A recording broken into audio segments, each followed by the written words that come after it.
Oh yeah, what's up? It's Drop Van Tuesday. Dam. Oh, is it? Oh, I'm just gonna spoil it right off the bat this time. roll it. Dang it! Hey man, they deserve it. They I don't was need gonna any, build the hype. don't need suspense tonight. You are a shady promoter, Rob. Dang it! You got us. Well, what the heck? Hey, we're live. It is one of a kind with RVD, and we're on a Tuesday. This is a little change of pace for us, but with good reason. Rob, it's good to see you, man. Nice and early. Yes, sir. We're knocking a couple out this week. Late last week, early this week. So happy Taco Tuesday to you. Yes. Yes, indeed. Got a busy week. Had a busy day. I'm feeling fantastic. For real. I just feel amazing right now. Like I've been, I don't know. Been training hard and have been eating good, resting good, everything. And it's just, hey, let me just put this out there. I feel fantastic. That's great to hear. That's Yes, damn good to hear, Rob. damn good. Damn good to hear. Damn good to feel. Yes. And we got some good people in the chat too. Maddie is here. Jem the Dawn is here. Hey. Shout out to all those fine folks. We got Candido fan, Triple E. So yeah. If you guys have some questions, be sure to chime on in. Always helps to use the super chat. It keeps my eyes open on it, and then helps support the show too. But yeah, we need a better response to the traditional boring convo of thanks for being here. What does everybody 100% of the time say? Thanks for having me. Yeah, that's it. Mm-hmm. Yeah, that's it. Every time I say it, it just feels cliche because I laugh at myself saying it because I feel dumb. Just because it's so easy. It's such a go-to. Everyone says, "Hey, man, thanks for being on the show today. Thanks for having me." Right. Every once in a while, I'll say, they'll say, "Hey, man, it's nice to have you." I'll say, "It's nice to be me," or whatever. But usually, it's not too much to stray. Not too much string. Everyone does it. Everybody does it. Thanks for having me. I know. Even when I do interviews and stuff like that, I'm like, "Thanks for joining me today." And then I'm like, it kind of doesn't do anything. Like, I could just start off with a question, I guess, or something. We need to update the response to it. Like it's still cool to thank them, but if someone says thank you, you don't have to say you're welcome. You can, hey, thanks, you're welcome, or thanks, thank you, or hey, no problem, no worries, you got it. There's choices, but when it comes to thanks for being on the show, all we got is thanks for having me. Well, thank you, Rob, for being on the show though today. It's nice to be me. Oh, that didn't work. Dang it. It's nice to have you on the show. We'll try it every episode. Me. Oh, I messed up again. Dang it. We'll try to do something different every time. Hey, Candido fan says that music intro is fire. Yes, check it out. I do. What did he say he's got? Last week he said he's got one called Smoke 'em if you got 'em. That's right. Good memory, dude. Yeah, thank you. Hey, so Rob, we got some things to talk about today. Did want to touch upon some aspects of TNA Genesis that went down. The pay-per-view for TNA, big one. We talked about Joe Hendry a couple times on this show, and lo and behold, he became their world champion. And so, yes, TNA heavyweight champion. World champion, whatever. Yep. Cool. Congratulations, Joe Hendry. Yeah. Hendry? Is there a D in there, or is it Henry? Nope, you're right. Joe Hendry with the D. Okay. Yep. So he's the one, and he was in NXT for a little bit, and then they built him back up, and he defeated Nick Nemeth to become the new champ. So I know that dude. I used to call him Dolph, but that was a different time. It was a different time, and it's funky. I was funny because I just interviewed Nick a couple days ago, and me and my other buddy that does it, Robert Karplis, that do the show. We were like, it's hard not to call him Dolph, because you're so used to calling him Dolph, but. He's really been a good flag bearer for TNA recently, Nick, and it's been cool to see him kind of help that company grow back to relevancy a little bit. Nice. That's awesome. And I feel like right now they are having, like a really good moment, like hearing the news about them working with WWE just sounds like, to me, it sounds like what they've always wanted, not speaking for them. It seems like, a moment when they should be really celebrating, looking forward to the future, feeling good about everything. And then I see the video of the guy that went to GCW and broke one of the TNA titles, the belts, the POC. POC was his PCO. PCO did that, yeah. Yeah, and so I feel like, man, he's like pissing on the parade right now. Yeah, I mean, that's unfortunate because from what the reports are saying, he did go into business for himself and do a little bit of that. Hopefully, though, that can create some positive buzz. They can turn it into something, maybe, whether that's with him or without him, but try to make it something. But tell me something. Why do I, in my mind, get him confused with Vampiro? Because he's got like this like horror style gimmick, I think. So PCO was Pierre Carl Oluwet from the what were they called in the Quebecers? He was from the Quebecers in. Okay, yeah. So that makes sense. Yeah. So then he changed his gimmick up to be like was he Pierre? Who's Pierre? Yes, he was Pierre. Yep, exactly. He was Pierre. Okay. So you're welcome. So thanks for having me. But since we're talking about it, PCO, what does PLE mean?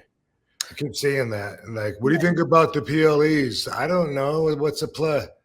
So it has two. You can kind of give it two meanings in the WWE landscape. PLE actually stands for Premium Live Event, but you can have a little fun with it and call it the Paul Levesque era. Okay. So when people are talking about PLEs, that's the new term for what we used to call house shows. And then they changed it to live events to make it sound more interesting. And now they're called PLEs. Sorry. So actually, no. So PLEs is the new substitute for pay-per-views. What? Yeah, because Premium Live Event, you're not necessarily paying to view this pay-per-view.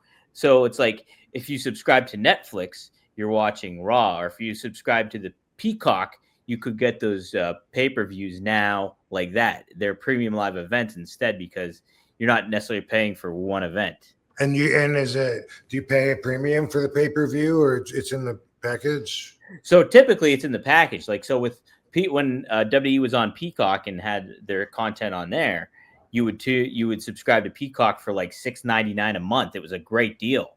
And then you would get the pay-per-views. You would get each big name, like WrestleMania was on there. And so you'd have to just worry about advertising like commercials and stuff on other shows. But like, that's kind of a workaround that they did. So it just made it a little bit more obviously made it more reasonable instead of paying like $60 per pay-per-view and stuff like that. Okay. Wow.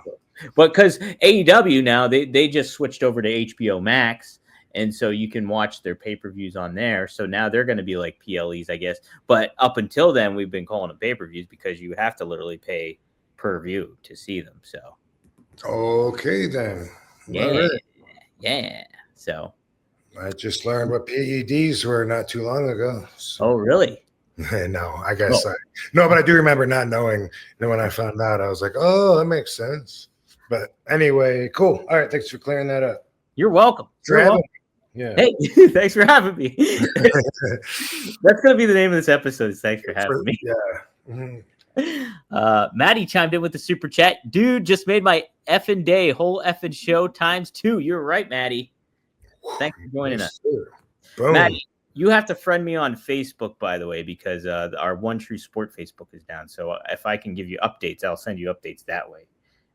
You're free to be my friend on Facebook. I'm allowing you. So there you go. Yeah, man. We keep in close contact with Maddie. With all the, anyone, like I've said before, like I respond to everybody on Only Wrestlers. It's that kind of a platform where I can do that. So definitely me and Maddie talk every fucking day, yo. Every damn day. Yeah. Guys, you can sign up for Only Wrestlers. Go to onlywrestlers.com. Get your account all set up. And see exciting week for only wrestlers. And on March 20th, we are having a live wrestling show in Hollywood, and the card looks fucking awesome. I don't know if you've seen a poster for it. No, I haven't. We should put one up, but we got several weeks before then. But also, it is also a fundraiser for some of the victims of the Los Angeles fires. So I want to put some more energy into that, because it was so devastating. And some of the stuff, I think, I'm thinking about, maybe auctioning some stuff, and I don't like to get rid of my personal stuff, but I have something in mind that's got flames on it that I just think like, man, maybe I should do that. And it's like, how much is it going to really help? Because I saw all these $8 million mansions getting burnt down.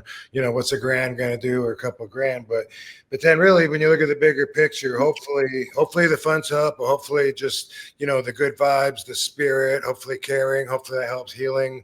There's like a lot, I hope, to be said for the effort and the results that could just come from that. People will feel better about buying something. I sure do, if I think that the money's 100% going towards something really good. So anyway, that is our inaugural event, as my partner is calling it, our first OWA show on March 20th, and it just happens to, we were going to do it anyway, and it happens to be after all these fires and stuff. So we'll see how the idea of helping the fires grows between now and then. And who knows, maybe some fans will have some ideas. Absolutely. Look, and you got quite a lineup of names on here. I noticed Tessa Blanchard, Zaya Brookside, Kerry Morton Jr., Chris Masters, Brian Cage, Katie Ford, Violent J. Man, stack card. Is that? Yes, sir. Yeah, it looks great. Yeah. Luke Hawks, too. Over there too. Yep. I'm not sure who the big guy is. Do you know? Is that who you were talking about Violent J? No, I don't know who that is right there. Looks familiar. Looks familiar. Yes. Yeah, okay. So fun stuff. So yeah, pretty cool.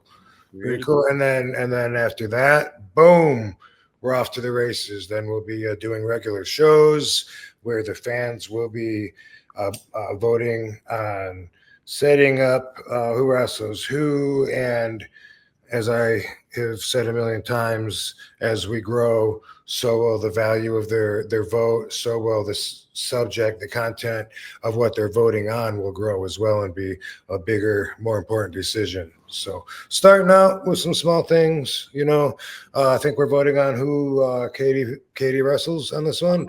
And I think also maybe Brian Cage, I think. Oh, sweet. I think those are 2 votes that we're going to do on the first. Everyone seems to know that we're starting out and everyone's patient, that we're kind of doing it slow, working out kinks and stuff.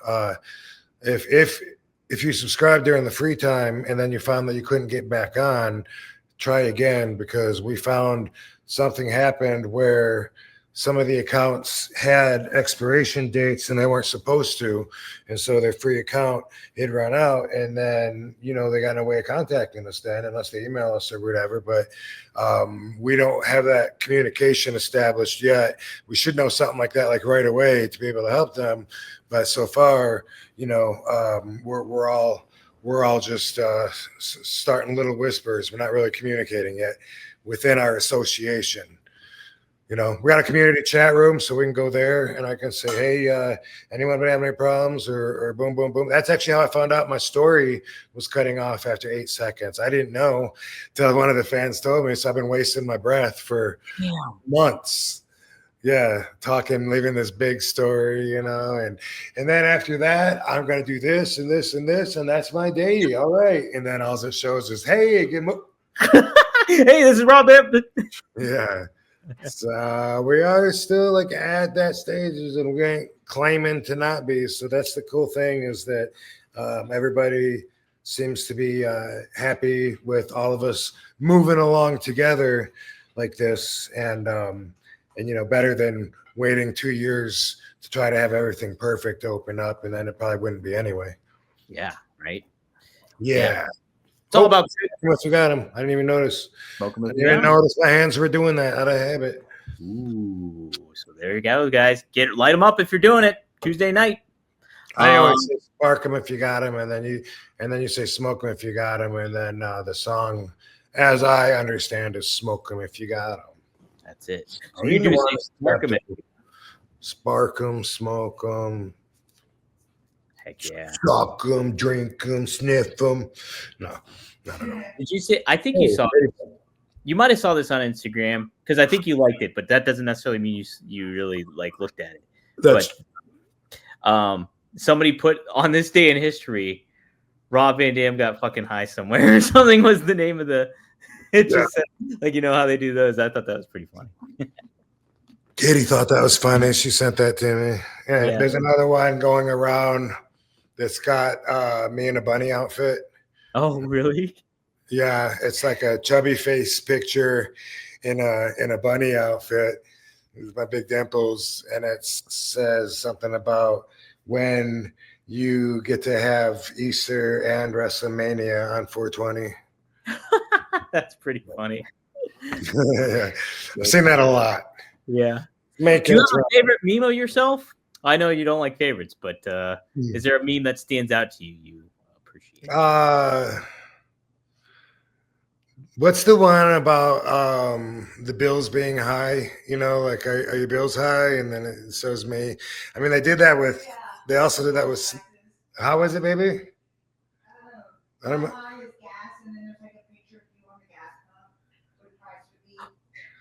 Yeah, gas prices be like RVD high or something. Oh, that's odd. That's funny. I've never seen that. Yeah, they also did it with Snoop Dogg and probably Willie Nelson too. But I thought that was funny and appreciated being up there with the legends. There you go. Yeah, that's quite the trio right there. You, yeah, Snoop, and Willie Nelson. Damn. Hey, what I wanted to touch upon too, speaking of TNA Genesis and only wrestlers, Tessa Blanchard won her big match against Jordan Grace, and she's back in TNA obviously after being like years away because of all the controversy and stuff like that. I got to interview her just last week.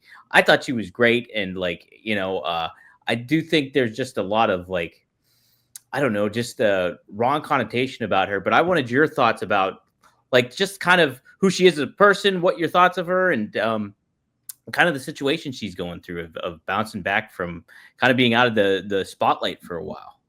It's a hell of a good subject to talk about. So first off, I am a fan of hers, not just like the way that she works, but just the whole package. Like when I found out, she's a Blanchard. She's tall. Hey, baby. Hey. When I found out, like, hey, that's Tully's daughter. Well, wow, that's cool, and she looks cool. I think, and she's a good wrestler, but like, I all of that I thought was cool. Like, I love it when I find out there's second generation or third generation wrestlers. Some of my friends, their kids are getting into it. I'm like, what? And that's a cool thing to have in your bloodline, especially. I thought for her when I met her, and then firsthand, she's always just been cool, nice. Never had any issues with her. She gets a lot of shit from a lot of the other girls, and then of course the fans. And it seems like at worst case, it's just a matter of mismatched values and probably a misunderstanding as well. Like I know that a lot of people think that she's a racist. I can't say one way or another, but I'm never surprised when somebody is a racist. I think it's really common. Where I grew up, there was a lot of racism where I grew up. Right before I was born, they ended segregation. The government used to tell you it was it was okay to be racist. It's your obligation to be racist. That was the way that it was. So when there's people, especially if they're older than me, Hogan or something, it's like, I see, I'm not shocked at some of the allegations, but also like from what it sounds like with her, like there's not enough evidence for me to feel either way. Like she could be or could not be a racist, and if she is, I don't really see why, as a character in the entertainment world, like why would we hold that against somebody unless they were all about that. And then I could see where, well, that's going to interfere with your job if you're all about that and you're pushing nothing but you're just like people that are really political and stuff, they get to be like too much because you're pushing your values on everybody else and thinking that they're wrong if they don't have yours. I mean, is there room for racists in the world? Sure, and I'm not saying I think she's probably not. And a lot of people would use the N-word if it's the quickest thing that comes to their mind and they want to hurt somebody. And that's something that people don't like to admit, but it's true. People no, to even come up with that word, for that even to cross your mind, you got to be thinking you're racist. I can get in that perspective, but it's not an open mind. It's not taking all the facts into consideration. I've thought that before. Like, well, in order to even like say something like that, and that's true too. The content of what they say could be different. If someone says something and it really comes across like they think that because of their skin color, they're actually superior or something, their stupidity shines through. And then that's something that's different than somebody screaming a word that they think would hurt somebody the most, like, why should I listen to your fat ass? Get out of here. Like you having an argument, a debate with somebody about something, and then you end up going, dude, listen, man, you're hold on, your bald head is like shining off my eyes. Like people think that somehow like adding that insult gets them leverage, and it's it's kind of like a line of self-defense. It's part of our survival instincts, if you really break it down, like we do here on this podcast. So if she even said the word, doesn't automatically make somebody something. It means that they tried to hurt somebody and come up with a hurtful word, and that's what I believe. Outside of that, she's always been super cool to me. I enjoy seeing her, and I look forward to seeing her March 20th on our first OWA show.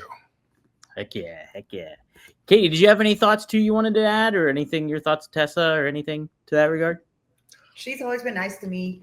But yeah, I don't know what you said, baby. Yeah. There you go. Well, so the thing that happened was with La Rosa Negra, and that almost happened 10 years ago, and they made up. Like they made up, so like, and everything was cool with them together. Huh? I saw a picture of them together recently. Yeah. So I heard at one point that she actually was saying that girl's name. Maybe and from what I keep hearing too is like what you were saying, like a lot of the girls in the industry have it out for her, kind of giving her a hard time when it comes to that kind of stuff. And I kind of go by your philosophy of like, depending on how I get treated, how I make a judgment on a person when I interact with them, and like, obviously you take some stuff into context, but I thought she was a great interview. She was a really nice person, and everything that I garnered from her, like, I'm all for her getting another big shot at wrestling, because she's really talented and she's good at it. So, but yeah, I thought it was. I didn't like that she power bombed Brian Cage, but that's another story. Sure, yeah, that's how things. Yeah, absolutely, yeah, that's a different thing for sure. But cool. All right, awesome. Just wanted your thoughts on that those aspects. Corey just gave us $10. Corey, if you have a question. Yay, oh wait, maybe you did. Yeah. Corey. Oh yeah. Oh, he said he screwed up not texting, but it's in the chat. Okay, here it is. So he actually did have a question, but thank you for the $10 too. Did you find it easier to put a match together with someone like Ray or Sabu, or more of a Kane or a Big Show? Of course, Sabu, because that's your bro, right? Yeah, easiest with Sabu, and then no matter what you have in mind, it ain't gonna go down that way anyway. So that makes it easier because you just know that you got ideas out there, and if you can pull them out in any random order, then you got some material to work with. Yeah. All right, cool, interesting. Jem the Dawn asked Katie a question. Katie, what is your finishing move? My finishing move is which I can't remember which one I was doing last time, baby.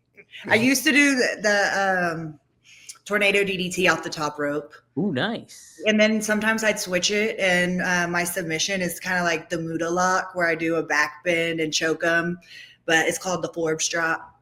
Oh. So sometimes I do that, and people tap out from it, and then that's your finish. Yeah, and sometimes Samoan drop. Samoan drop too? Yeah, and then I squat them a few times, and then I squat them. I squat them a few times, and I drop them. Oh, okay. Did you do that in TNA too? Because I think I remember seeing. Yeah. Okay, that's what I thought. Yeah, that's been my thing. But the reason I laugh when I say tornado DDT, because that was like my finisher move, like the first half of my career. Then I switched it, like the second half of my career, it changed. Yeah. That's pretty neat though. Okay, cool.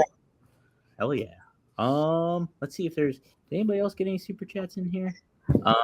Oh, Maddie did a couple. He said, "Remember, 2050 is closer than 1990." Until we meet again. Yeah. Wow.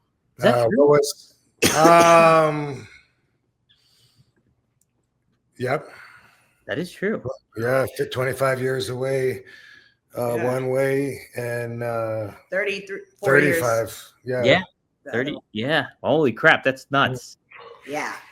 Damn. Yeah, today the one I saw from the Skeletor was, remember, the word B has two E's and they're both silent.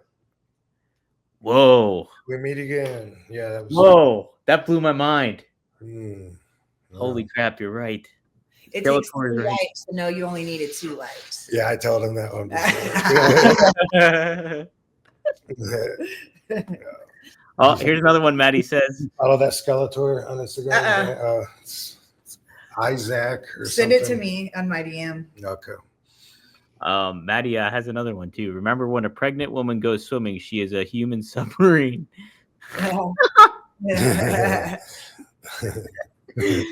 If Goldberg, why can't RVD be given the world champ run WrestleMania 420? Ooh, he wants you to win the world title at WrestleMania. That'd be an interesting story. Yeah.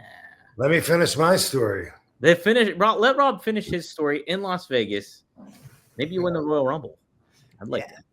And you're undefeated at WrestleMania. WrestleMania is on 420, and it's in our city. Hey, can't beat that. Yeah.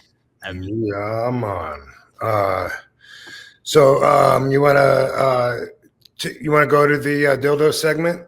Sure. We did get one more super chat real quick, so let's do that, and then we'll jump to the dildo. Frankie Teresa always asks the good questions. Were you legit cocky in ECW? Yes. I was. I mean, yeah. So I mean, looking back at it, it's right and necessary to do what I did and to be where I was. But looking back at it from the puffing dragon Zen master that I am today, I look at it more as a character flaw. You know what I mean? Like, I feel like my head was so far up my ass that I wasn't realizing what was going around me. Like when I hurt some people, I didn't show that I cared or whatever, because in my mind, I was already like moving on to the next thing, you know. And when I get hurt, it wasn't a big deal. It was like, okay, well, you know, that's part of the game. I'm hurt, so I would look at it like that. But looking back at it, it seems a little incompassionate. For example, in that match when I'm in a match with One Man Gang, and boom, shoots me in the corner, and he comes in with a clothesline or a splash or something. I move out of the way. He turns around, and I hit him with a spinning kick, catches him right here. Boom. And when you get hit like right there, there's like this nerve endings behind your jaw, and it can knock you out. And this one did. And when he collapsed on his own leg and broke his tibia. Oh, yeah. And I probably didn't know at the time, you know. I don't know. I finished the match, just went on being me, you know. And I talked to Rod Price, who was always a really good friend of One Man Gangs at Wildcats a few years ago, and we were talking about that moment. And Rod Price told me that afterwards, you know, like it was a horrible night. Like Paul Heyman had allegedly given them an address to go to, like a foot doctor or something, a doctor. And then when they got there, they said the address was bogus. It was some other place, or it didn't exist or something. And they ended up, I think Gang ended up using duct tape and taping his leg, because he had to take off and go to Japan. And he did. And he wrestled on his broken leg in Japan, and it was really hard for him. And then boom, as far as I know, he was done. Like, boom, you just ended One Man Gang's career. Never heard of him again. A year or 2 years, like he was done wrestling.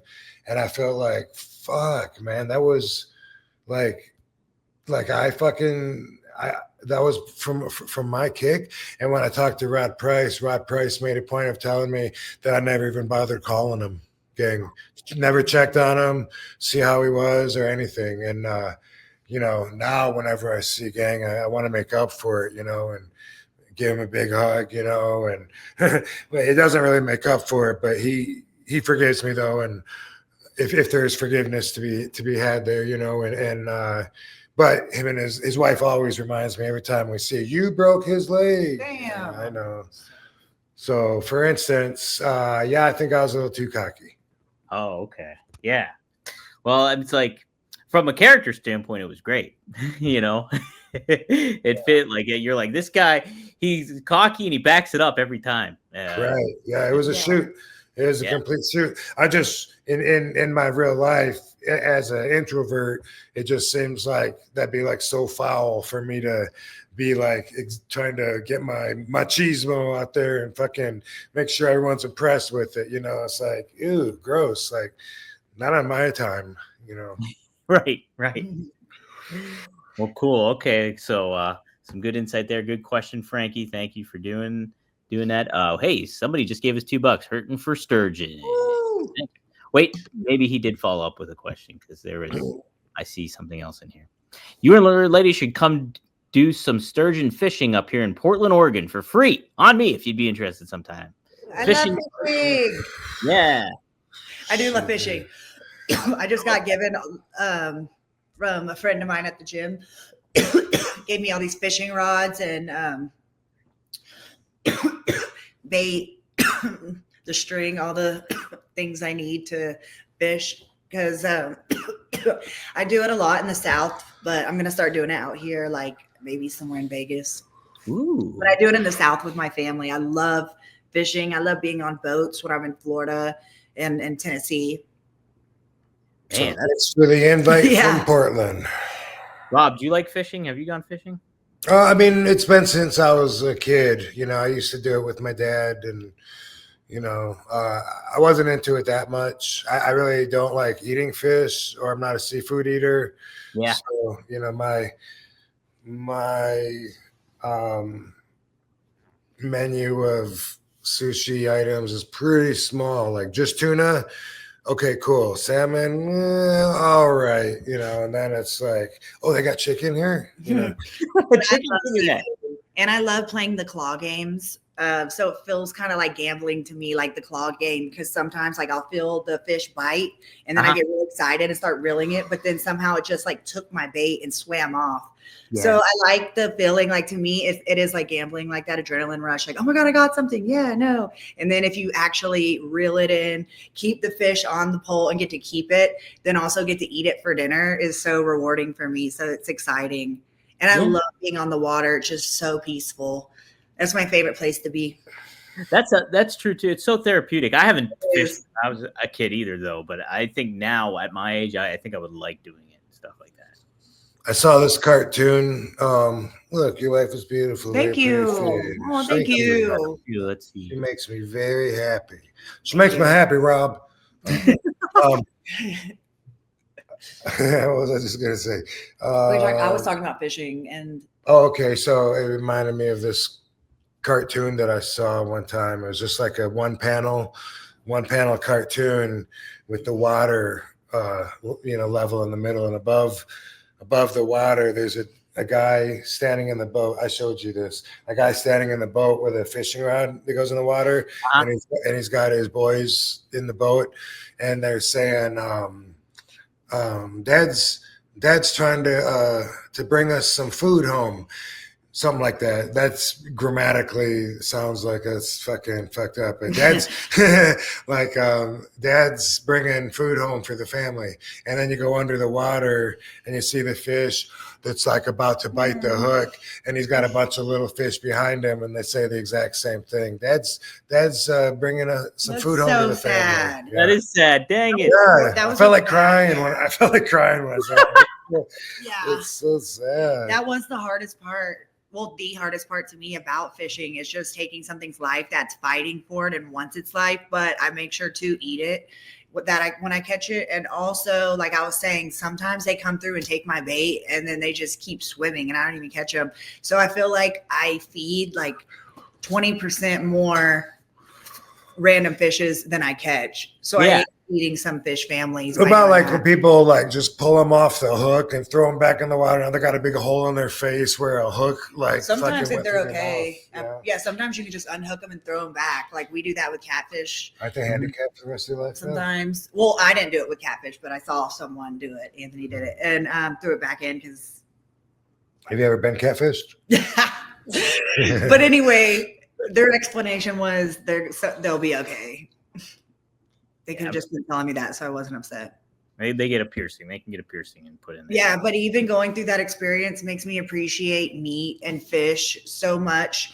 Like seeing it go through that process makes me never want to waste anything.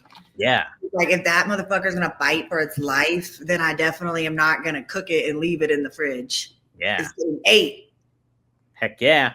I know. I grew up in a big hunting town. I never hunted, but I know a lot of people did, and they would – obviously make use of the deer. Some people would be idiots though and just shoot the deer and not do anything. Horrible. I know. My dad would trick me with that. Growing up in Georgia, he would feed me chili, and then I was like, "This chili's so good," and Dad would be like, "Yeah, this deer meat, baby." I'm like, like if I was doing that before I started eating it, but he'd wait till I put it over before, and then he'd tell me. Yeah. Wow. That was part of my childhood too. Like every once in a while. It's called what? Venison. Yeah. And people always loved it, and I would always, it was hard to eat just knowing it. It's weird though. Yeah. Just like because I wasn't brought up to eat certain, like what is it? Like duck, for instance. You know what I mean? It's weird for me to eat a duck, and I remember being a picky eater on overseas trips, and like in Ireland they eat duck, and it's like I remember like a little kid, like, and it's like, is it that much different than chicken? Like, no. It's just that I was raised on chicken, but same thing with deer. Is it that much different than a cow? If you look at how gross it is to be putting the flesh in your, we're so judgmental in animals, like on the chain. Yeah. Mm-hmm. Yeah. Yeah, it's true too. Dang. Did you get the first day of buck season and stuff off where you guys were at school? Yeah. Okay. Did you? No, I don't think so. That's crazy. Yeah, we did. We Day get off? No, now that I'm listening to what you said, I don't know. yeah. No, we did. It was crazy, and I never hunted, so it was like a day off from school. All right. Wow. Yeah. And in the South, they closed school for like half an inch of snow, and Yeah. y'all probably in Michigan probably had to like have 15 feet of snow before they'd cancel school. Right. Yep. I remember the fairies had deer hanging in the garage, like letting all the blood drip. Oh my god! Like the That's DeMayo crew. We talked about that. The murder. Oh, that's right. Yeah. And hang him over the bathtub. Yeah, same thing. They'd have pizza parties. What about like people that have the heads of animals like all over their walls? I feel like that was so 90s and 80s. Like that's out of taxidermy's out of style now. Yeah. But back then, it was a lot more common to do that. It's like a trophy, saving your stuff that you shot. Yeah. But I thought like when I was so in love with our dog Petrie and she was 14, like I was like, would that be weird? And then Rob's like, yeah, that would be so Yeah. But I'm like, you'll be like, she's like napping all the time. But I just couldn't fathom how I was going to let her go. So it wasn't like I was really considering it. I just ran it by him. But he's like, that is weird. But I'm sure some people do get their animal stuff because, 100%. Yeah, then you at least still cuddle them after. Oh, man. But yeah, sometimes mentally it's just best to let go. Yeah. Not let go, but you know. It's like Norman Bates shit from the movie Psycho. He kept his grandma's body. People keep pets' ashes and stuff. I know. People keep the pets' ashes here and there. I know. Yeah, we do that. We got those. Yeah. I was thinking like when the California fires were hitting, I was like, what would I grab if I had to just run in the house and the house is on fire? I'm like, do I grab our dog's ashes? Like, it seems like that would be one of the most important things. Weed. Or like the whole area get high. Yeah. I know. I thought about that too. I was like, what would I grab if I was in a rush like that? Yeah. It'd be hard.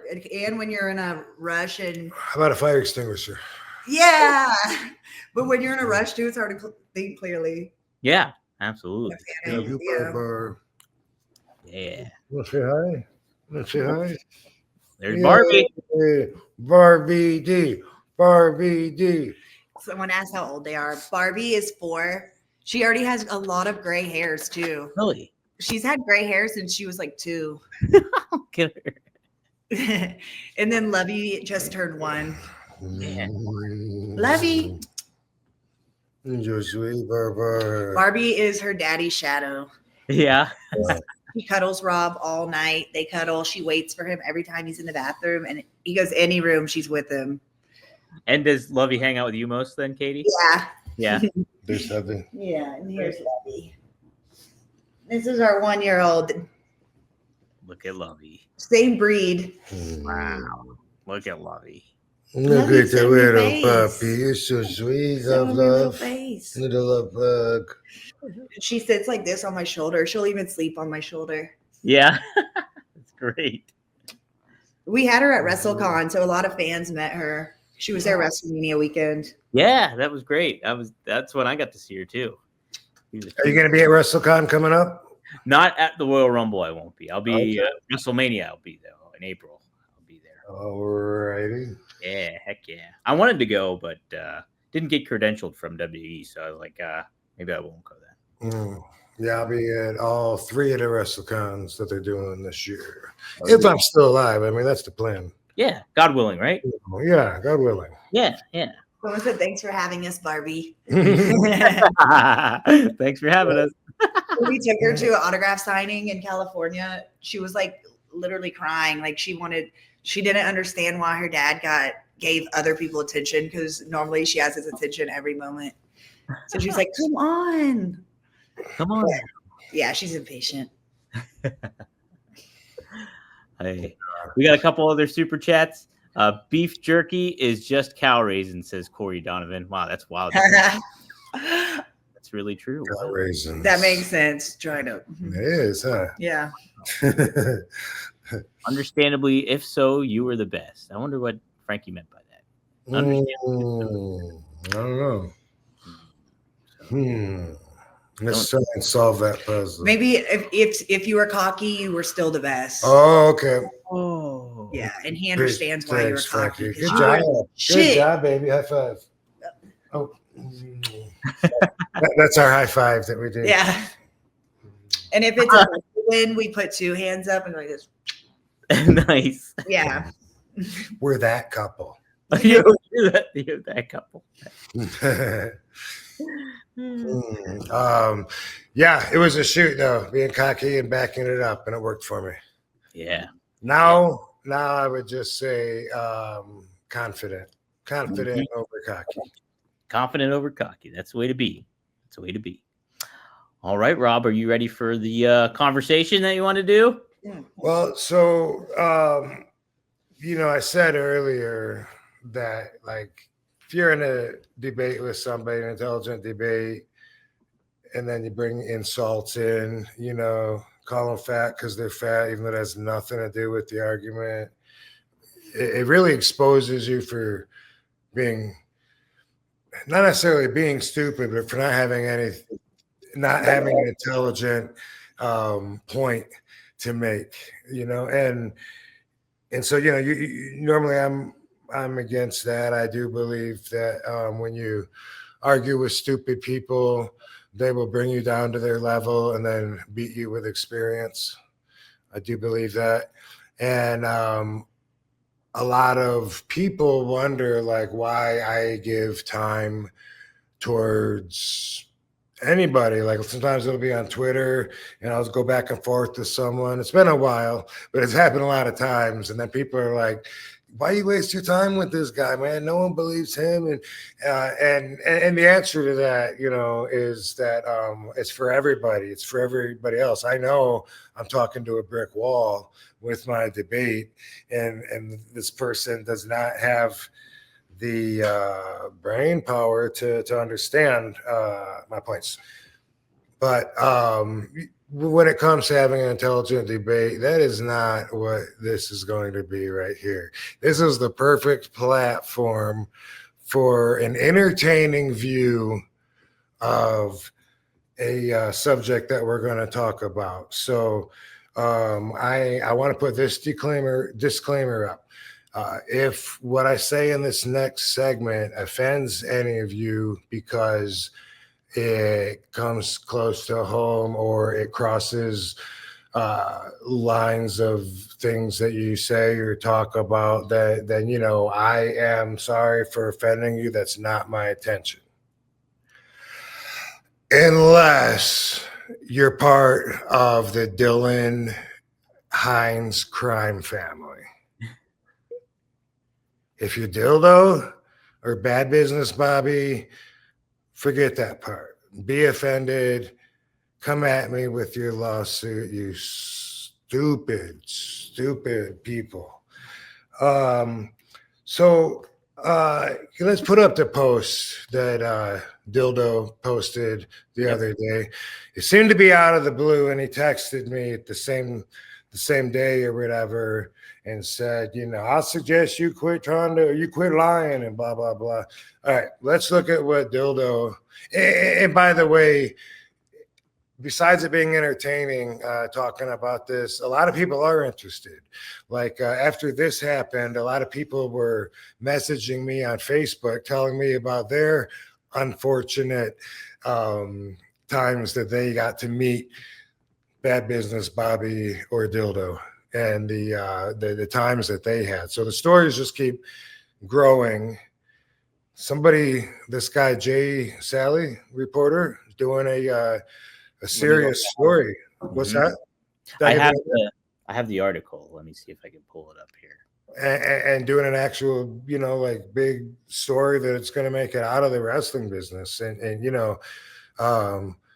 Bad Business Bobby has destroyed his career to stick up for Dildo, which I get, family, what are you going to do?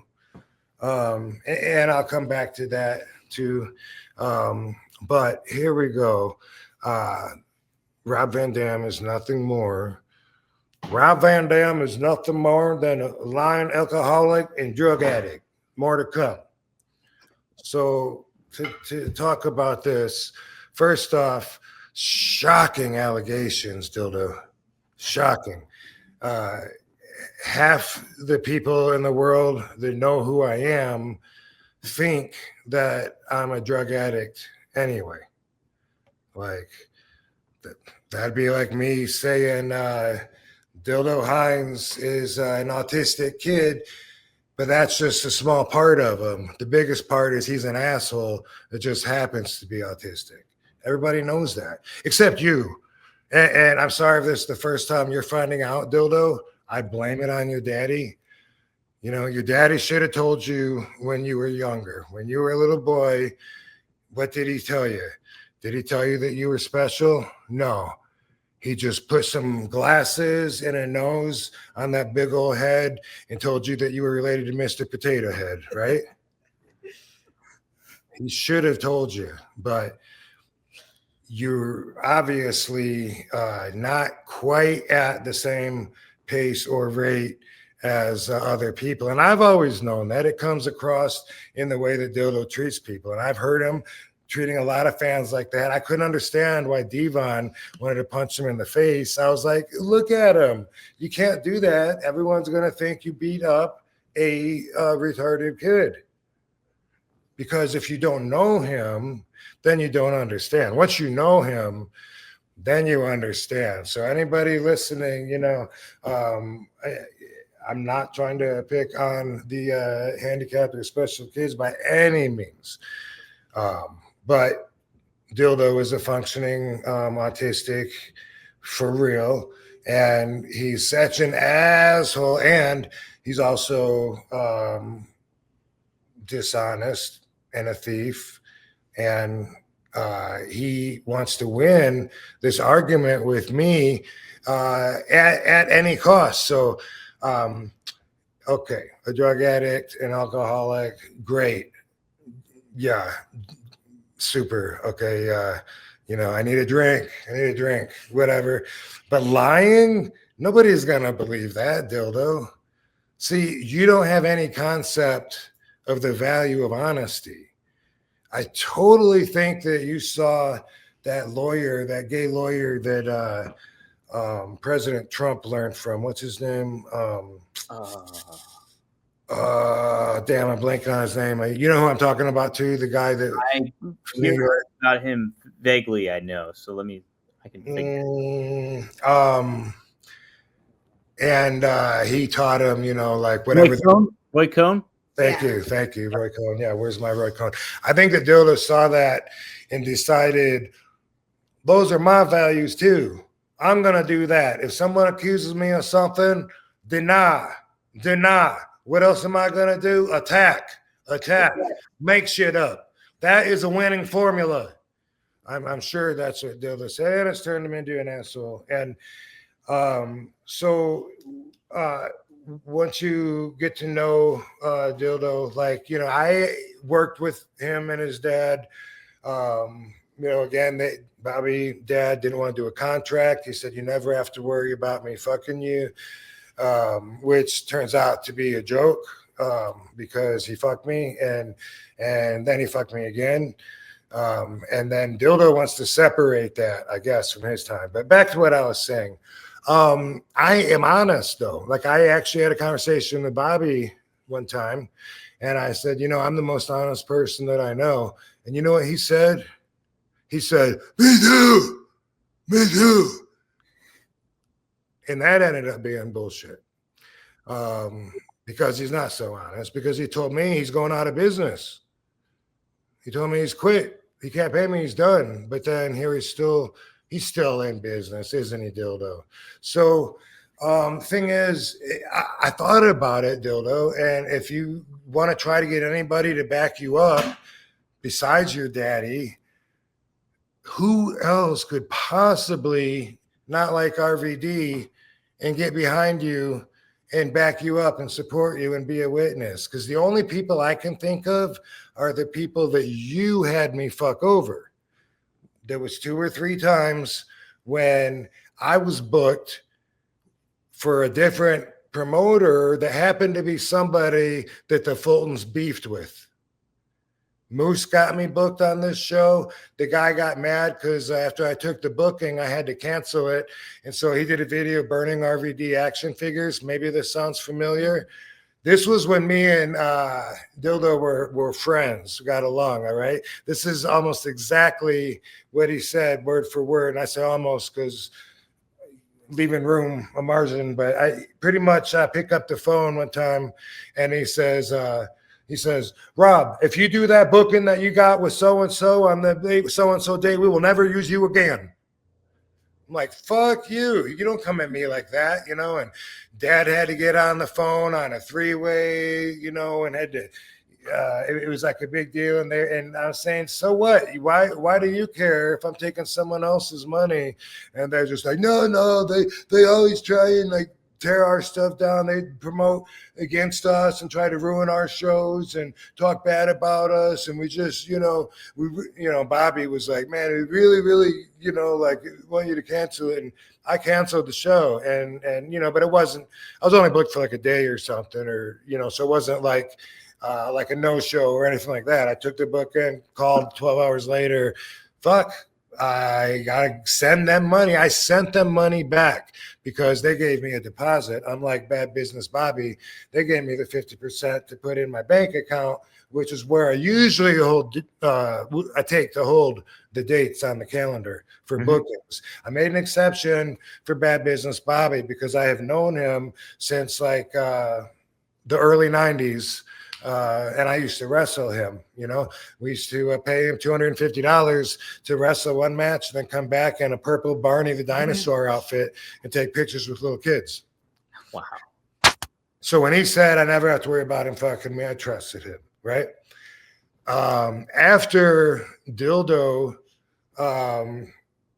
shorted me in Philly, not only by trying to say that stuff was included that was added on after we agreed on a price, but in the end, he even talked Bobby into thinking that they shouldn't pay for my hotel because I'm taking other bookings in Philly. What? Yeah.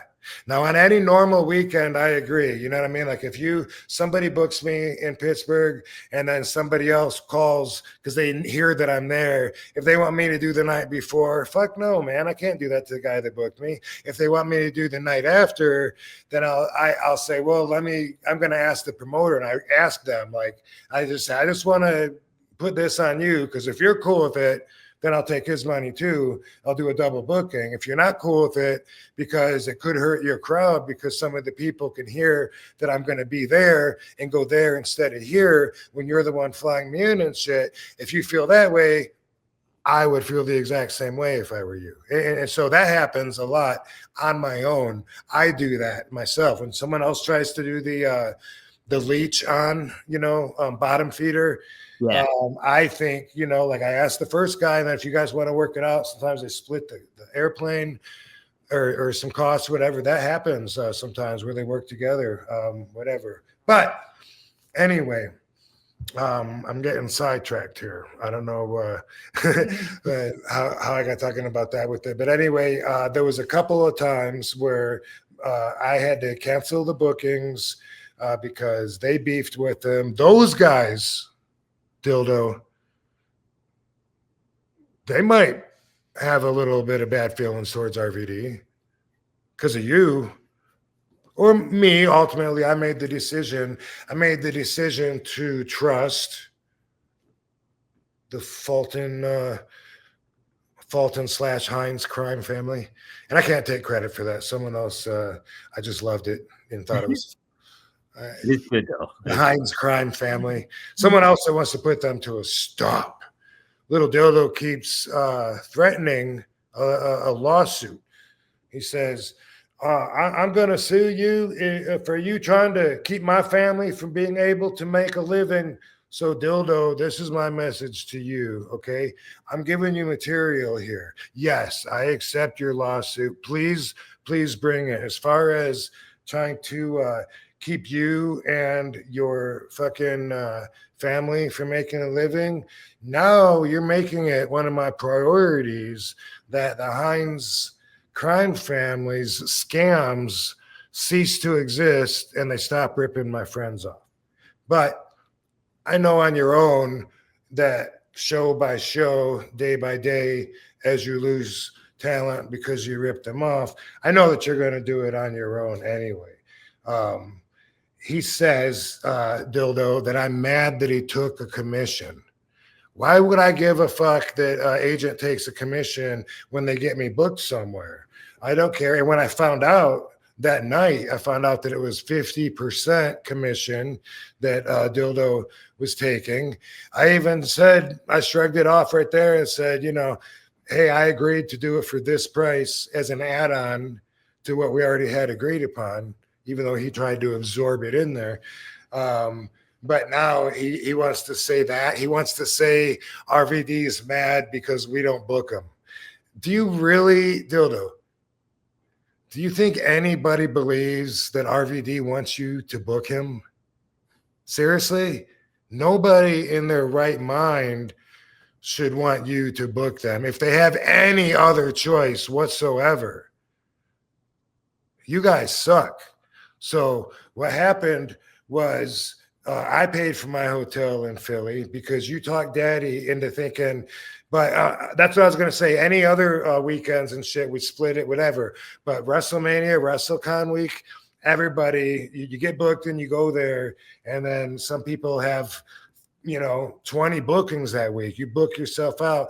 That's something that happens every week. So I did end up paying for my hotel.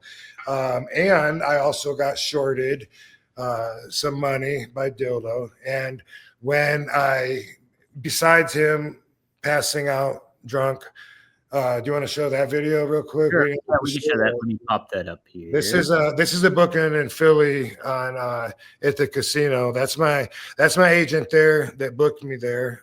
The guy, I'm gonna try to get him on the show here. But the guy that was the middleman said that Dildo took his deposit and then disappeared on him for months, and that he had to go through everybody he could think of to try to get a hold of me. And then Dildo came back in at the end, and then we had like a free bar tab up at the front. And according to the guy, Dildo knew it was only at the front, but Dildo brought us all to the back to watch the screen and watch WrestleMania and start a whole new tab. And as I'm told, it wasn't taken care of. And when I look at Dildo sleeping there, passed out, I think maybe I know why it wasn't taken care of and why he might not remember it. Yeah, but anyway, you can get the guy that burnt the RVD action figures. Maybe I can't imagine anybody else that you would get to back you up, Dildo. But when you bring me to court, I got a list of a few witnesses that I'm going to bring. And they include, but are definitely not limited to, Devon Dudley, Marty, the husband whose wife you just lost your virginity to recently, CJ Perry, which, by the way, Mike from High Spots. When I saw Mike from High Spots talking to Dildo at WrestleMania, I didn't know what was going on, and I just socializing, like was walking up towards him or whatever, and like, hey, why are you guys so serious? Mike ignored me, and I heard him say to Dildo, oh, okay, that's fine. I heard him say to Dildo, Dildo, this is a serious accusation. Sexual assault is something very serious, and I can't. And I was like, whoa, what? Are you serious? And I looked at Dildo, and I'm like, I'm out of here. And I just left. I didn't want to hear anything else. I couldn't believe it, But the very next morning, when Katie and Dee and I were down in the lobby, Dildo came down. Well, everybody knew that he had fucked over Sonny Ono the night before, which he's on my list too, Sonny Ono and the Japanese boys. And they had some words outside, and the Japanese boys there. And he got pushed, Dildo, and made a phone call up to Bad Business Bobby up in his room. I shit myself, Dad. I shit myself, Dad. He shit himself, didn't you, Dildo? When you were pushed in the bushes. And we knew about it. Everybody knew. And we knew what happened. But the next day, he's sitting there lying to us. And that's when I lost all my respect for him and knew that he would lie to me face to face. D said, so you don't know who that was that attacked you last night? And he's like, what would you do, Rob? Like that's something he would do, like start laughing like nervously, like he thought he made a funny joke or something. And you know, so we're milking him a little bit, knowing he's lying to us. Mm-hmm. Of course he knew who the fuck did. So anyway, Sonny Ono and the Japanese guys, the guy from the casino, Chris, we talked about him. Matt Riddle and his wife. We're gonna bring them, call them in as well. We're gonna call in Sabo.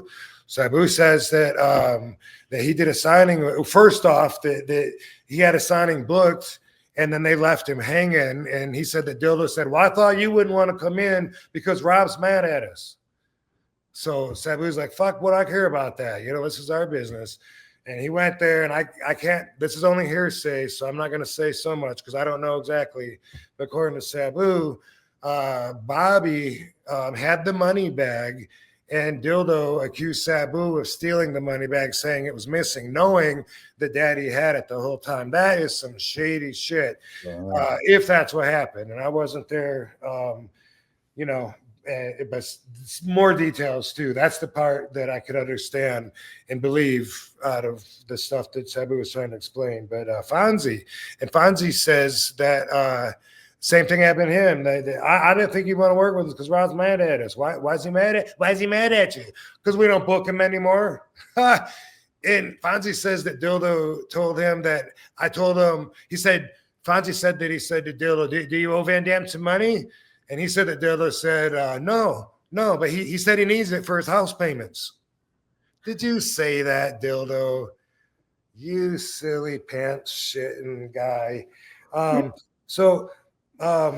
He says that it ended after WrestleMania, after that time that he ripped me off for the casino and I paid for my own hotel and all that stuff.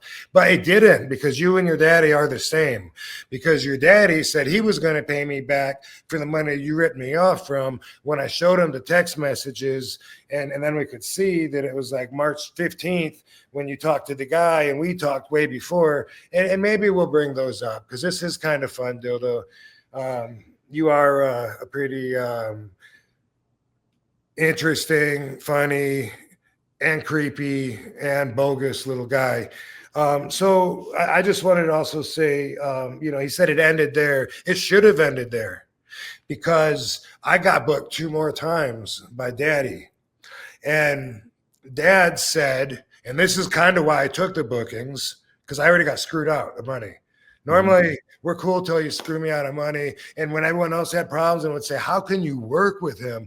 I would say, hey, he's never screwed me over. Well, once he did screw me over, the reason that I kept working is because I told Bobby I wasn't going to work with Dylan anymore. I would only do it if it was Bobby. And Bobby was going to pay me back the money that Dylan had screwed, or some amount, and agreed upon, you know,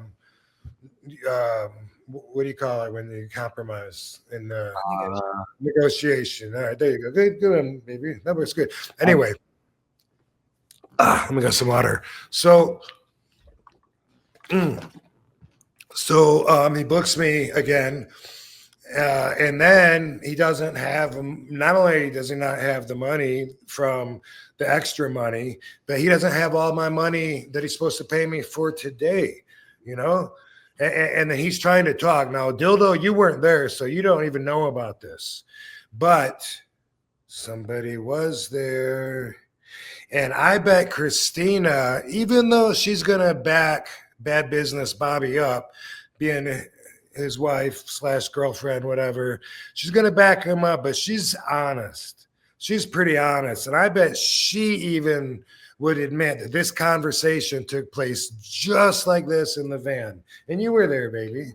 And Bobby was like, we got to come up with something. I'm losing too much money. And I said, I got the solution for you, Bobby. Quit booking me. I said, boom, there you go. It's that easy. I said, I'm not going to do like a compromise or take a risk with you. I only work for guarantees. See, some wrestlers, we all have different deals, and some guys will work for a percentage, whatever. And maybe sometimes I would do that with somebody else, but I work for a guarantee, and then it's up to the promoter to bring me to the bigger cons where they can make money. And Bobby was saying, these conventions are so slow and there's not enough people here, I'm losing money. And I said, just quit booking me. I said, I'll cancel the rest of them that you have me booked on for the rest of the year, and you'll quit losing money. And he didn't want to do that. Christina, bad business. Bobby didn't want to do that. He said, no, well, I'll be more selective. Excuse me. That's what he said. He'd be more selective, only bring me to the shows that who's gonna make money at. So, man, I still trusted him. I said, it's Bobby, known him a long time. We're good. I mean, he owes me a little bit for this time now, and he owes me for Philly still. But we did another show, and then that was WrestleCon, right? That was the one where YouTube Chris was there. Yeah. That was in Cleveland. So that was in Cleveland. So that was a while after the Philly show. I'm still working for the Hines crime family at this point and getting shorted. And there, Bobby pulls me into a room and he says, and he gave me some money. And he said, that's what you brought in. And he said, that's all I got. And I said, what do you mean that's all you got? He said, I don't have any more, man. He goes, I don't. He goes, I'm done. I'm done. I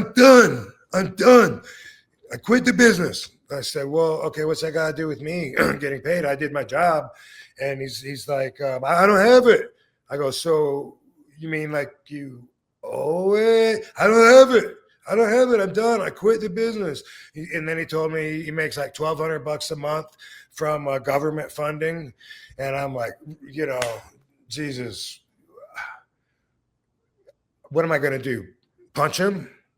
Because it is the kind of business, if that does sound crazy to anybody listening, pro wrestling is the kind of business where when something exactly like this happens, sometimes you do handle it that way. I remember like in 1993 when this promoter fucked me in, I was going to say Fort Myers,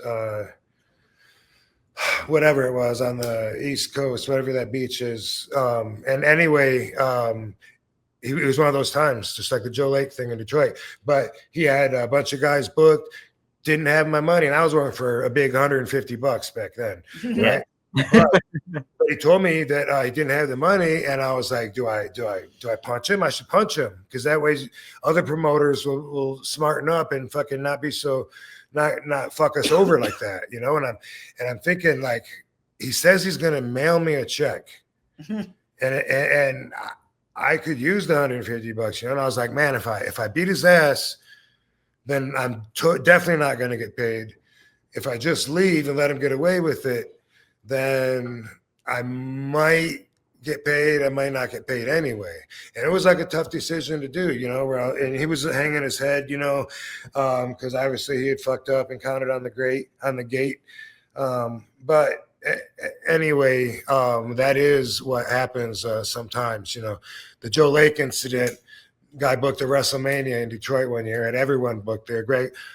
Jim Neidhart went with the kid around the next day trying to collect money, like from his mom's employment place and everything. And sometimes you do what you got to do. Yeah. But in my career, I thought I was past that, but I did stick my neck out. So I do only blame myself.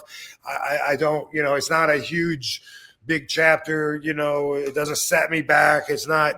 We're just talking about a few appearances, and we're talking about the truth to what happened, and we're talking about more and more people that are finding out that the Hines crime family doesn't care about honesty too much. Did you quit?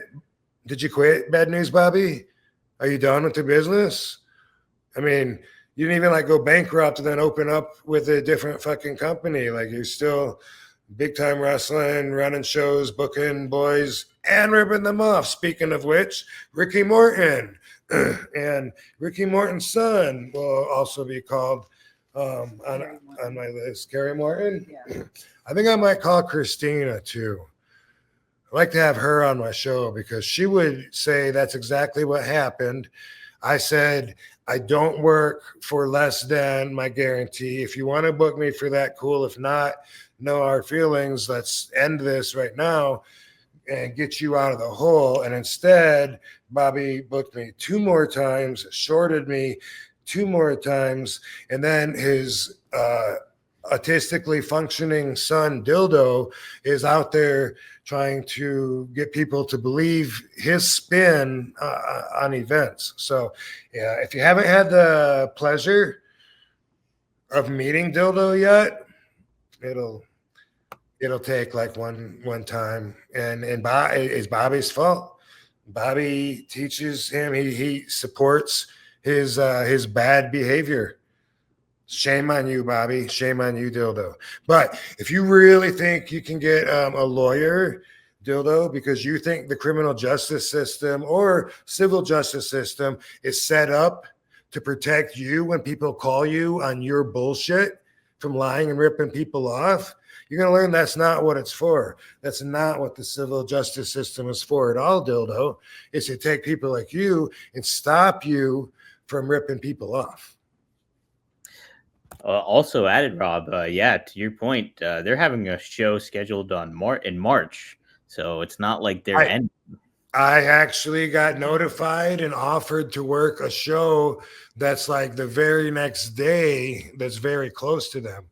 And this show, we should advertise it, but it looks like a WrestleMania. Like, what town is it? Your show or the one they're having? No, there's neither. Oh, okay. An independent show right up the road from the Hines crime family the very next day. And it's like, oh, no, that's not that one. But you know what? I'm going to look and send you the poster while you're going over sponsors. Okay, that's fine. Yeah, let's do a little sponsorship here. Hold on, let me pull it up. This week, what do we have? Let me make sure I got what it is. Guys, in the meantime, though, check out RVD420.com. That is Greek glass. You can get your own RVD glassware. Smoke them if you got them. Spark them if you got them. You can do it in style with RVD420.com. And the guys at Greek Glass, they do some beautiful work. It's even great collectible items if you don't even want to use them. But it's awesome stuff. They do really, really good job. So go to RVD420.com and you can get your own kind of glassware there too. I will promote too. 1tsport.com. Go to 1tsport.com. We have exclusive RVD merchandise that you can purchase. Hats, t-shirts, hoodie. No, do we have a hoodie yet? No, we just have crew neck sweaters. But more to come there. So go to 1tsport.com. While I pull up our sponsors, I want to make sure I got the right sponsors this week. Just so I do. Where are we at here? Boom. And this week we have, this is a good one. Let me pull that up there real quick. Also, let's see if that pops up. Here we go. So, guys, I'm a big fan of Via. Via is a really, really cool sponsor that we have. And it is gummies that you can get, both in THC kind and in CBD form. I really like the CBD version. It's called Flow State. That's my favorite one. Kind of keeps you elevated and gets your mind in the right state of mind if you got some work to do or anything like that. But you can also get the Elevate, which is the THC version. I like those ones a lot, but the gummies are great. Really cool different flavors, but you get plenty. They gave us a good starter pack that was curated for us, and you can check it out. So if you're 21 or plus, check out the link to Via in our description and use code RVD to receive 15% off. And if you're new to Via, you get a free gift of your choice. After your purchase, they ask you where you heard about them. Please support our show and tell them that One of a Kind with RVD sent you. This year, enhance your everyday with Via. So there you go. And then I also got to give a shout out to Get Blitzed.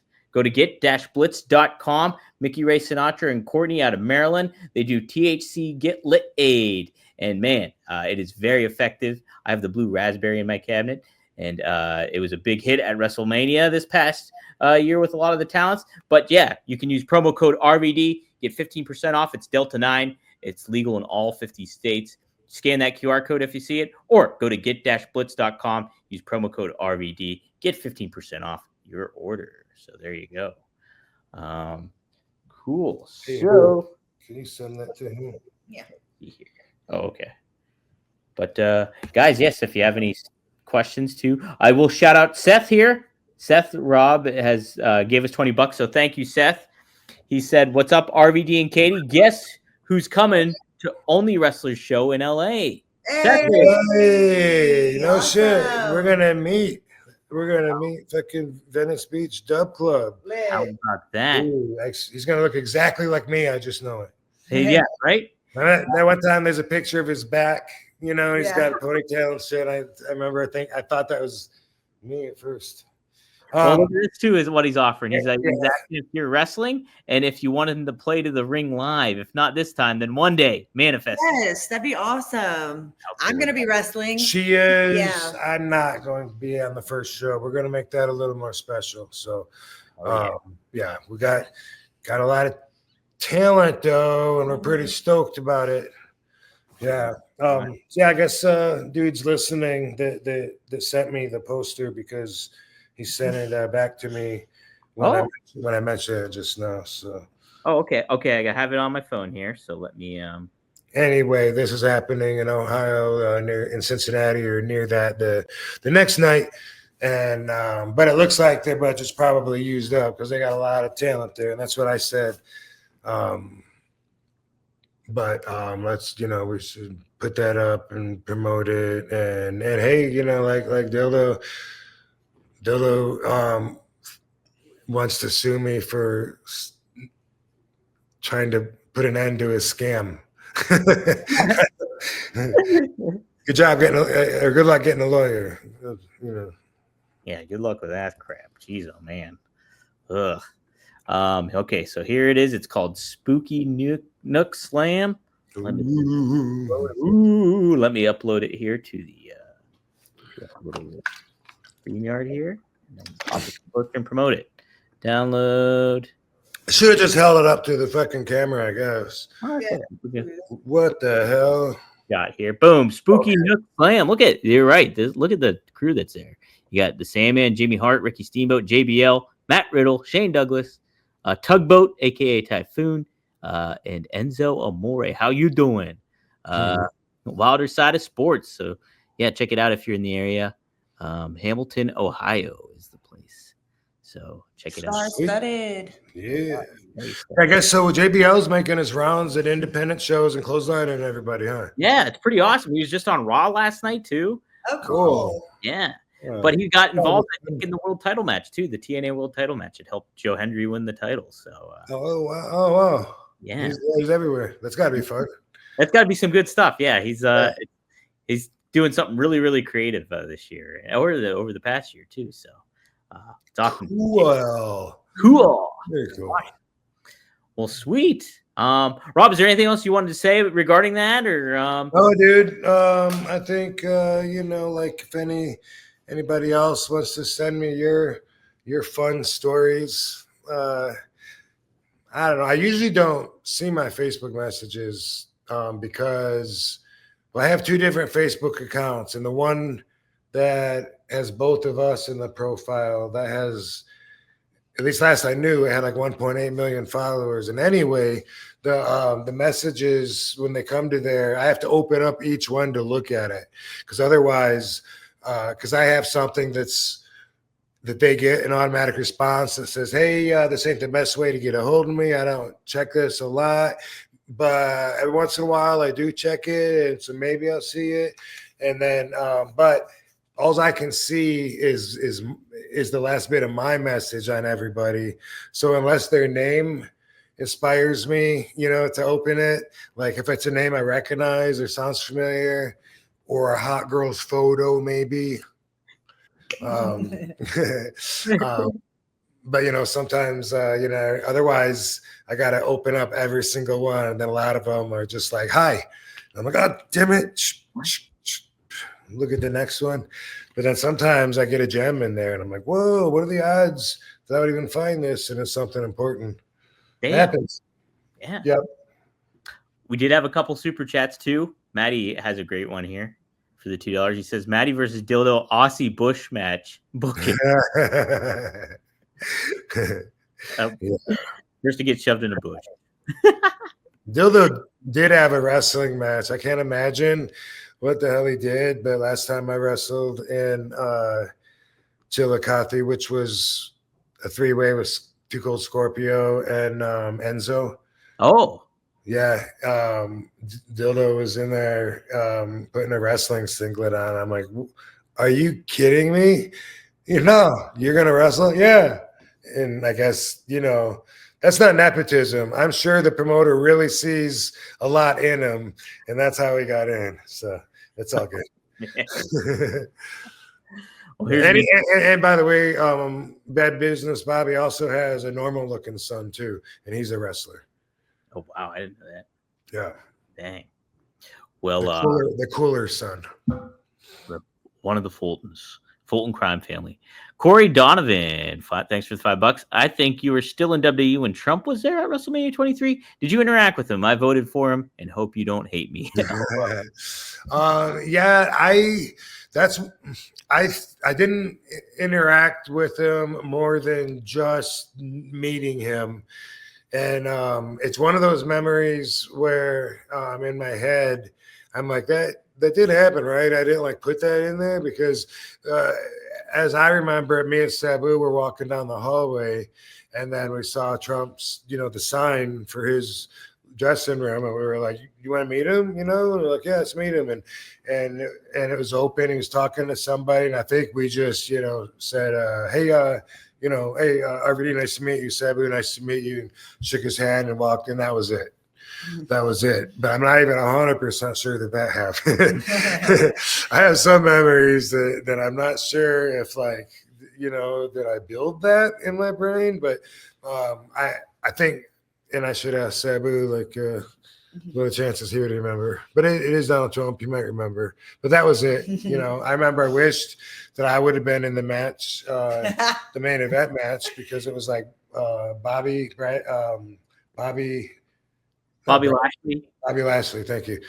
Bobby Lashley, he wrestled who? Umaga. And they each represented, one represented Vince, one represented Donald Trump. They were against each other, and the loser got to have his head shaved or whatever. But I just remember because it was I was still butthurt over getting pushed out of the top ECW guy position, and it was Bobby that was in that position, and I was just man, he's just representing the new breed. Him being here just totally means it's over, and I didn't want to admit that, Yeah, that's a tough one. That was tough. Yeah, that was a time of when it would change in and you're like, what is this is not ECW anymore. Yeah. Oh, dang. Right, via gummies. Hey, look at that. There they are right there. The Elevate. That's the one I took the other day. That's one of my favorite ones. Some of them have THC, some don't. There's CBG, CBN, CBD, different things in the different ones for the different effects. So that's really cool. Yeah. Pick you up, lay you down, coast, focus, what have you. You got your options. Look at that. Hell yeah. Go to Via. Use promo code RVD. Thanks, Via. Yeah, thanks, Via. Thanks for being on the show, Via. Thank you for having me. Thank you, Via. Maddie has a super chat too. He chimed in again. Maddie's spending all his money here on us. He is, man. RVD signed Greek glass possible? He's curious if he could sign the Greek glass. And then he says RVD and Sabu tagged the time you nearly lost your eye. Any Dudley Boys stories? Smoke them if you got them. Yeah. I could sign a glass if you are there in person with a. Is that what he's talking about? Because I'm in LA. Yeah, fuck yeah, I Maybe can do if that. Maddie- Easy. Yeah. In person, yes. Through the mail, no. You know, they come from Pittsburgh. Is that where they're at? They're based out of Pittsburgh. Yep, Greek Glass. Yeah, and I'm way out here in Las Vegas, and so they don't have signed pieces. And even when I was at their booth at the conventions, I don't sign the pieces, but I have for fans that have the balls to bring one of those pieces to a convention, like a wrestling convention or comic book convention. Like sometimes they'll bring an actual bong or whatever, and I'll sign it. Which, by the way, is there an RVD lighter over there? No, I'll wait. Ooh. I got some RVD lighters, but they're not exactly what I ordered, so I'm very not happy. Is that what that is? No, that's a different one, right? That's not an RVD lighter. Okay. Are they prototypes or they actual? No, I got thousands of them, and they fucked me and didn't put something specific on there. What it is? Well, okay, yeah. Something that I put on there, like a logo or phrase, and they did not. First, they didn't want to do it. Then I said, "Well, then cancel my order." And then they were like, "No, okay, wait. You know what? It's cool." And then they gave me. Then they did it, but without that. So I was just gonna show it, but I'll wait till they're done. But it'd be nice, nice little add-on piece for the rolling papers, lighter, glass bong pieces, whatever.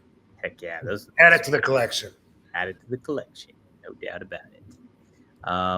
He asked if you had any Dudley Boys stories too. Well, yeah, the time that I almost lost my eye was when Sabo and I were in opposite corners and we both jumped and put someone through a table. I think it was Bam Bam Bigelow, as I remember it, but I'm not 100% sure about that. It kind of makes me want to look it up now, because who would it be if it wasn't him? But anyway, the table broke in a weird way, so it didn't just collapse in the middle. And by the way, we wouldn't gimmick the tables. People always think that that's part of it. They're not real chairs or real tables. And ECW, we used the same chairs the fans sat in, and we also had tables that were used by the ring announcer and whatever, and we would just plow right through them. But anyway, this one, instead of just breaking down, the leg held a piece up, and so it broke, and the leg of the table fell to the outside, and because of that, there was a jagged piece of wood that ripped through my eyelid. And this is a Dudley story, because later on that same night, I put tape around my head over my eye, and then I went back out and I wrestled the Dudleys in a handicap match. Wow. Yeah. Dudleys were always cool to wrestle with. Bubba back then, I think he purposely tried to be, more of an asshole, I think he'd probably admit that, but Devon was always the cooler one. I like them both a lot now, but when we would wrestle, it was usually like a fight with Bubba and then a wrestling match with Devon. No, I remember I think it might have been our first or second episode. You were telling the story of hitting Bubba back and forth, and yeah, boom, every night. Yeah. Well, here's a story. The first time that I remember feeling some commonality with Bubba and actually liking him. The first time I remember this, we were all at some kind of a bar, which is weird, but this was early in '96, so it's hard for me to remember because that whole world was new to me. But for some reason, we were all at this place. It must have been we were invited there, at the show. Like the people that own the place either invited us out or they were a sponsor, something to where we had our own section at this club. And it sat up a little bit higher and the people were down here or whatever. Mm-hmm. And I remember this one fan was real happy to see me, excited to see me, but he was a pain in the ass. You know what I mean? I didn't want to talk to him anymore. I think it was kind of obvious, and he didn't get it. So he was in my face, and he's spilling his drink. And he's all, hey, RVD, you know, trying to hug me and all this stuff. And when he spilled his drink, Bubba reacted, and I don't remember if he put his hands on the guy or if he like grabbed the drink out of the guy's hand, you know, put it down or something. And he said, now get the fuck out of here. Get out of here. We don't care. Get the fuck away from us.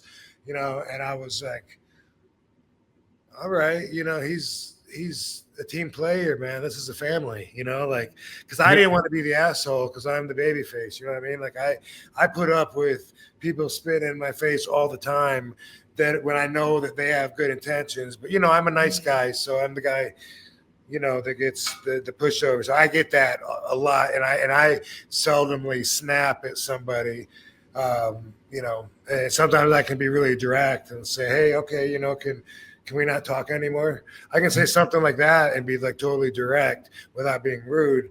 But a lot of times it's a build, you know, like they're pushing it and it's a little more, and sometimes someone else can watch that escalating and catch on to it. And, you know, maybe I would have done something above my head, but just the fact that he and I weren't even like tight or anything, and I didn't think he liked me, but then him stepping in, doing that and kicking the fan out of there when the guy spilled his drink all over me and shit made me think like, you know, there's more to Bubba after all. I'm gonna give him a chance. I'm gonna give that guy a chance. Yeah. It's funny, Rob. Before we even did the podcast and really knew each other, I saw you at North Carolina. It was what's the name of that? WrestleCade, yes. And you and Katie were together, and I remember seeing you in passing. You were leaving or something like that, and this older guy who was really bothering a lot of the wrestlers throughout the day was like asking people for pictures and autographs for free. Basically, he was trying to do that, and he was trying to talk to you, and you're like, oh, hey, yep, I acknowledge you, hello, how are you? And then you're just still trying to move on. You're still being nice to him, but you're also I acknowledge you. I like to be direct. Yeah. I acknowledge you. Okay, I'm moving now. It's like, I thought that was pretty funny. I was just like observing that. You know, speaking of that, I remember when we first started doing all these conventions, you know, the first WrestleCon that I remember was that one in New Jersey. Mm-hmm. I think I missed the first one, was at the second, but anyway, it was crazy that Ultimate Warrior and Hulk Hogan and Ric Flair were all at the same convention, like mind-blowing. Whoa. There was a lot of people there, had a big line of people like I always do, you know, and then when I went to the bathroom, then some people come in there in the bathroom. They're like, hey, RVD, you mind if I get a picture real quick? And then, you know, like, if I'm like, oh, man, you know, they're like, oh, I understand. You got to get your money here. I can pay you. Just for any fans that are listening right now, it's not even about that. It's not about that. It's about the fact that it's just not fair to everybody else that's in line. You know, and that's something they don't normally consider. They're like, no, I mean, I know you're here to get paid. You're not here for your own good, so I don't mind paying you. But it's not that. It's that these people waited in line and then paid, you know, a pretty big amount of change to get a picture, to get an autograph, maybe to buy a Funko Pop, whatever. But that's hard money that they worked for, and there's a system. And then for someone to come in, and the money is not normally offered. Usually it's just a free one that they're looking for. I remember at that first one, like I was caught, and I went, you know, and it was just like, you know, and they were already taking it anyway. So I'm just like that, you know, and then I feel like such a big heel. I felt like, man, if all those fans just saw me do that, like what an asshole they must think I am. Because I think I'm an asshole through their eyes. They fucking, you know, they just paid 70, 80, $100, whatever the fuck. And then I just walked around the corner and treated this guy just like them that was waiting in there, fucking standing on the toilet seat or something, you know. And anyway, yeah, it made me feel really bad and low about being a guy that would do that to them. So anybody listening, just, you know, I would just try and look at it from that perspective. Yeah, like consideration and stuff like that. But people do. They put a lot of money down. They make an event out of this. It's like some of it's like their big family event, maybe going to one of these wrestling conventions. They're dropping several $100s down there. They'll be like, we got 3 premium items, and we want a photo, and can we get a combo? I'm like, Jesus, these guys must have been saving up. Absolutely. All right, we'll close it out with this one. Navy 4181. Thanks for the $5. Danny Bonaducci. Your spot with Danny Bonaducci flying over the top rope on Hulk Hogan's Celebrity Championship Wrestling with some of RVD's finest. I don't remember it. I guess I don't know if it was me going over the top rope or Danny, maybe me showing him, but I do remember obviously the experience. I just don't remember what all we did and what made the show out of the edit. But my position on that episode of Hulk Hogan's Celebrity Championship Wrestling, my contribution was to teach the importance of having a finishing move to all the celebrities. So I thought, absolutely, I'll do that. Yeah, there's Butterbean, Danny Bonaducci, the Rodman, right? Yeah, Dennis Rodman, and what's the guy? Tiffany, I think, the girl singer. I think so. It was either her or Debbie Gibson. They both were around when I was like a teenager. And, I think it was Tiffany, though. And maybe both. I don't know. But Willis, Todd Bridges. Willis, Tiffany Darwish. Tiffany Darwish. Okay. And the guy, Screech. Dustin Diamond. Yeah. That was pretty cool. Nikki Ziering. Frank Stallone was there, too. Was he? That's what it says. He was the second to be eliminated, I guess. Maybe he wasn't there. Would depend on what episode you were. Maybe. Right. Yeah. No, the reason I reacted to that was because when I met him, he acted like we'd already met before. Oh, really? Interesting. Yeah. How about that? But anyway, that was fun. Good stuff. Yeah. All right, cool, dude. Cool stuff. Another fantastic episode. Yeah. Appreciate you, Van Dam fam, for tuning in to us, and hope I didn't offend anybody too bad, except for Dildo and Bad News Bobby. Bad business, Bobby. It's all he's bad news. That crime family. Gotta watch out for the crime family. Well, hey guys, you can watch out for us the following week when we record yet again. So thanks everybody for tuning in. Shout out to everybody. Maddie, really appreciate everybody joining us and everything like that. So thank you for having us. Yes, and thank you, Katie. Yeah, thank you, Katie. It's fun to be had. Yes. Hey, that's a good response right there. It's fun to be had. Yeah. I like that. That's perfect. Thank you, Barbie. Thank you, Lovey. They're sleeping so hard. Oh, dang, there's tired. Thank you, Lovey. Like, what's going on? Oh. Yeah. Cool. What was I gonna say? I don't know, something stupid. I was just gonna say, see you in the community chat room on Only Wrestlers. In fact, I'm gonna go there right now. Watch. Do it right. Maddie's gonna be there. Maddie will be there. After party in the community chat room. Maybe we'll start doing this every week. That's a good idea. Yeah. Cool. All right. Thanks, Dominator. Thanks, guys. See you next time here on One of a Kind with RVD. Have a great week. Have a great week/weekend.